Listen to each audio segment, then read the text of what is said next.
안녕하세요. 한성민입니다.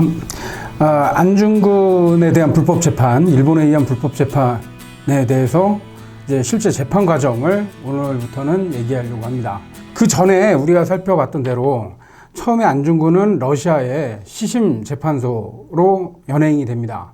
그리고 거기에서 조사를 받고 그 과정에서 한국인이라고 하는 국적이 밝혀짐에 따라서 당시 하얼빈에 여전히 머무르고 있던 재무대신 코코프체프의 결정에 의해서 안중근을 일본으로 인계를 합니다. 그런데 다양한 문제점들이 있지만 그건 하나하나 다시 살펴보도록 하고요.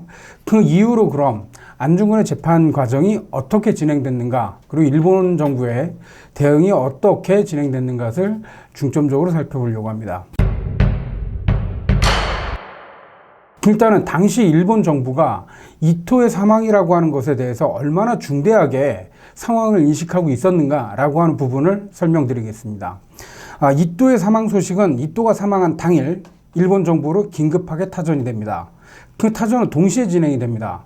사건이 일어났던 하얼빈 주재 일본 총영사 가와카미 도시이코, 그리고 그 하얼빈보다 더 큰 관할지에 있던 당시 중국의 봉천 주재 총영사 고이케 조조 두 사람이 모두 다 일본 본국으로 외무성으로 타전을 합니다.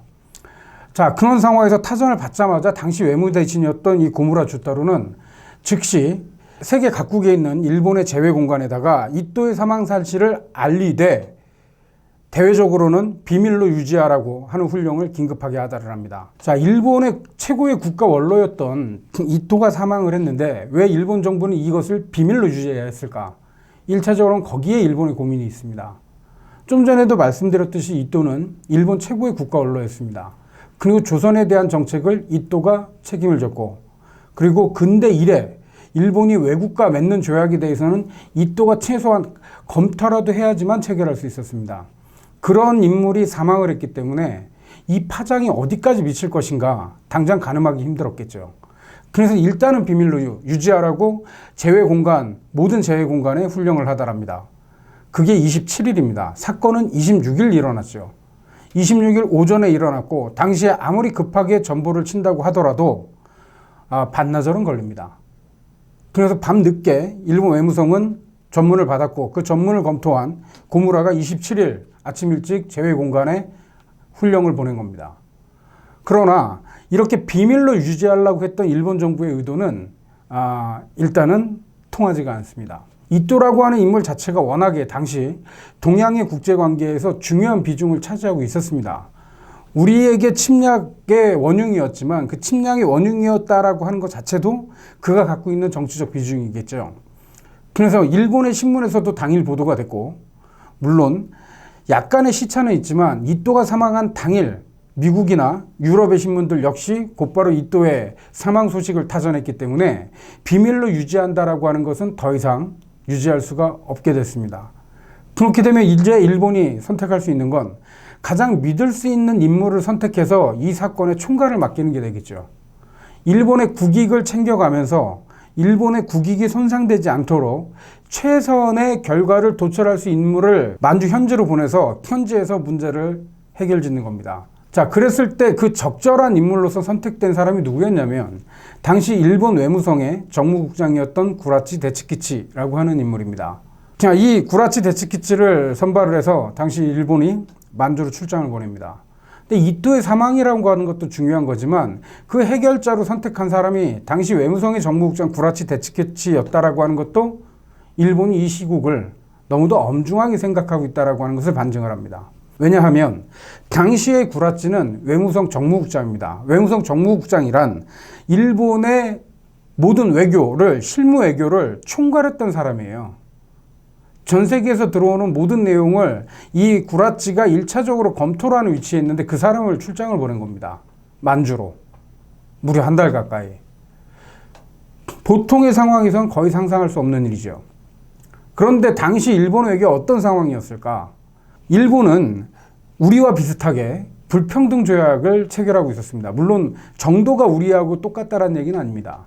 그동안에 여러 가지 노력을 거쳐서 일본이 서양 국가들과 개항 이래 맺어왔던 불평등 조약들은 많이 개정이 되어 갔어요. 그러나 여전히 일본도 불평등 조약 체제 아래에 있었습니다.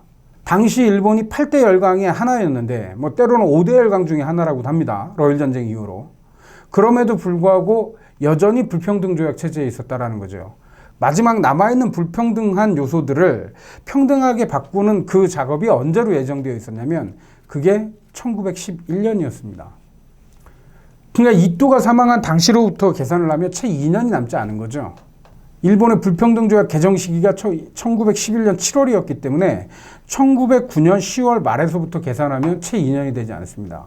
그 불평등조약을 개정하기 위해서 당시 일본에서는 불평등조약 개정위원회라고 하는 것을 만들었었습니다.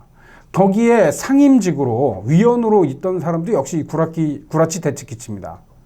이런 인물을 만주로 이 사건 하나를 해결하기 위해서 보낸다라고 하는 것은 그 자체로 일본이 이 사건을 굉장히 중대하게 인식하고 있었다라고 하는 것을 또한 설명을 합니다.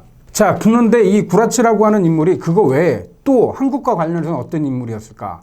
을사조약 체결한 직후에 당시 일본의 주안점은 한국이 외교권이 없다라고 하는 것을 한국인에게도 각인시키고 세계에 각인시키는 게 주요한 외교의 목표였는데 그걸 일선에서 지휘했던 인물이 이 구라치 데츠키치입니다.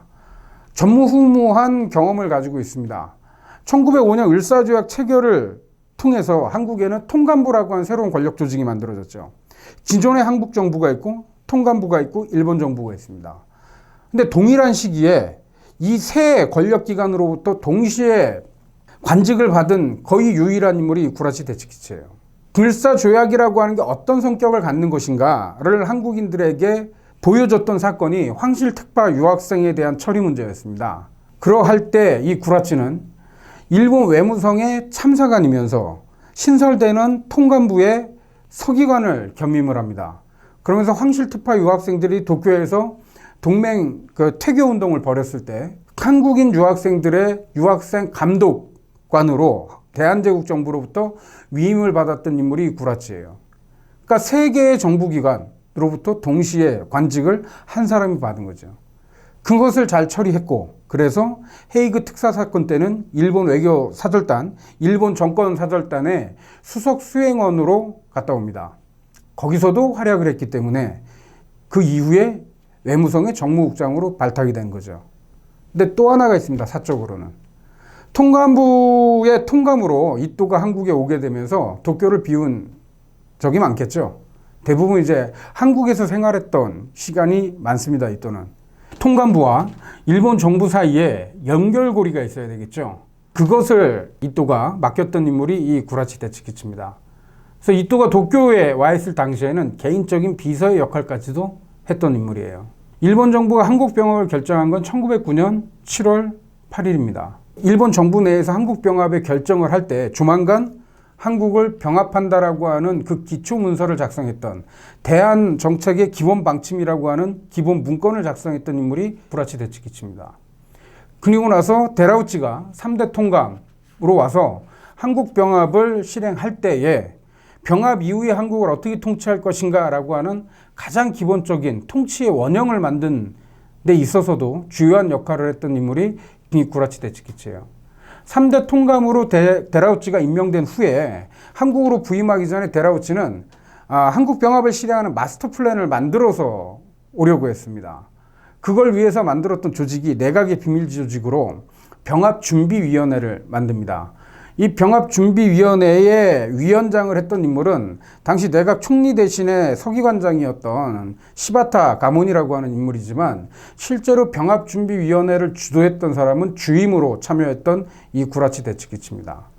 이 구라치 데츠키치는 관료 생활, 주요 관료 생활의 경력이 한국을 일본의 식민지로 만드는 데 있어서 성과를 냈던 인물이라는 겁니다. 그래서 당시의 구라치는 주요한 일본의 외교 사항도 다 파악하고 있었을 뿐만 아니라 한국에 대한 일본의 정책의 본질을 주도를 했던 인물이라고 할 수가 있습니다.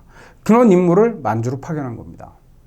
자, 그 말은 당면한 한국병합에 있어서 안중근이 이토를 사살했기 때문에 한국병합이 앞당겨진 게 아니라 이 문제 때문에 한국병합이 방해받지 수가 있기 때문에 그것을 막으려고 구라치를 만주로 파견했다라고 하는 것으로 생각할 수가 있겠죠. 일본 본국에서는 구라치를 파견했습니다. 10월 28일 결정을 해서 곧바로 떠나게 합니다.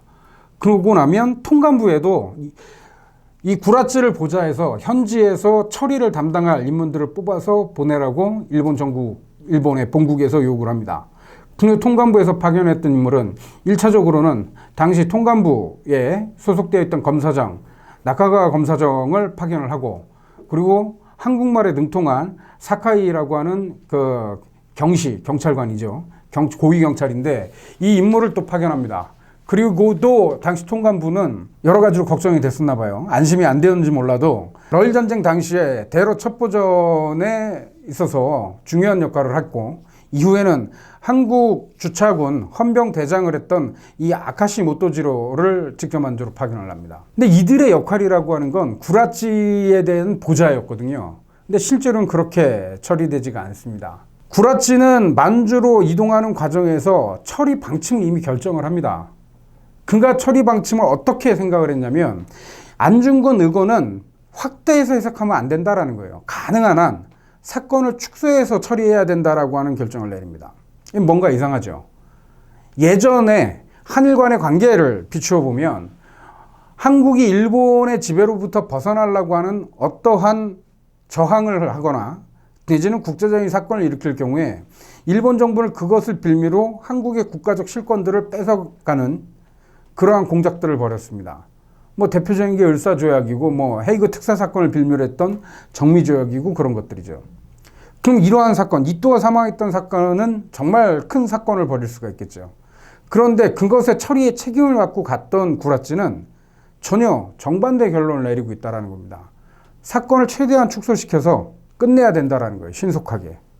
그런 반면에 통감부에서 파견했던 인물들은 그 전에 해왔던 그대로 사건을 굉장히 확대시키려고 노력을 합니다. 그래서 이들 사이에 굉장히 경쟁이 벌어져요. 근데 문제는 일본 정부가 구라치의 판단을 지지해서 끝난다라는 겁니다. 그냥 일단 구라치는 만주로 가긴 했지만 자기가 직접 하얼빈까지 가서 조사하는 행위는 하지 않습니다. 자기가 직접 가서 조사하지 않는 이유에 대해서 뭐라고 설명하냐면 러시아를 자극할 우려가 있다라고 하는 거예요. 그냥 일본의 실무 외교를 책임지는 인물이 만주까지 와서 이 사건을 조사한다. 충분히 러시아를 자극할 수가 있겠죠. 외교적으로 일본이 이것을 이용해서 러시아를 공격할 수 있는 빌미를 잡으려고 하는 게 아닌가라고 하는 의심을 충분히 할 수가 있습니다. 그래서 구라치는 직접 조사에 나서질 않고 항상 배후의 인물로 활동을 합니다.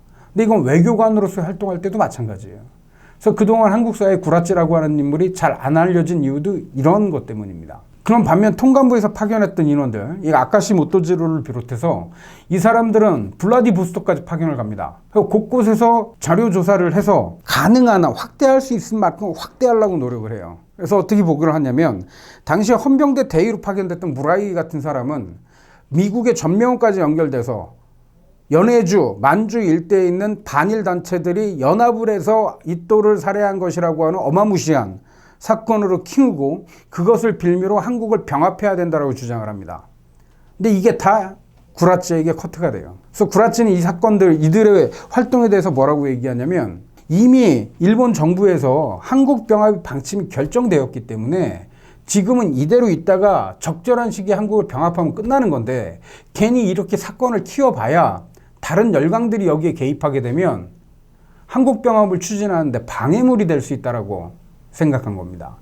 그래서 자신의 생각을 본국에다 보고를 했고 이러한 구라치의 보고를 받은 당시의 일본 정부는 구라치의 의견을 지지합니다. 그래서 이 통감부에서 파견됐던 인물들은 재판이 시작되면서 다 통감부로 철수를 시키고 구라치가 남아서 법원을 조정해서 안중근에 대한 재판을 진행을 시키게 됩니다. 그러면 이 재판 과정 어떻게 진행됐을까라고 한다면 크게 보면 조사 기간은 1909년 11월부터 해서 2월까지 대략 안중근은 일본 사법기관에 의해서 25차례 정도 조사를 받습니다. 그런데 재판 기간은 6차 공판까지 벌어졌는데 재판 기간은 단지 일주일에 불과합니다. 매일 공판이 열렸다는 얘기겠죠. 그리고 나서 대부분은 비공개 재판으로 진행이 됩니다. 그리고 나서 3월 26일 사형이 집행이 됩니다. 그러니까 불과 일주일한 재판 기간이라고 하는 걸 살펴봐도 이 재판이 정상적으로 진행되지는 않았다라고 우리가 판단할 수가 있습니다. 근데 그런 사이 일본에 연행이 돼서 사형 재판을 받기까지 그 사이에 과연 어떤 일들이 벌어졌고 재판 과정에서는 어떠한 내용들이 불법적인 요소였는가라고 하는 것을 다음 시간에 살펴보도록 하겠습니다.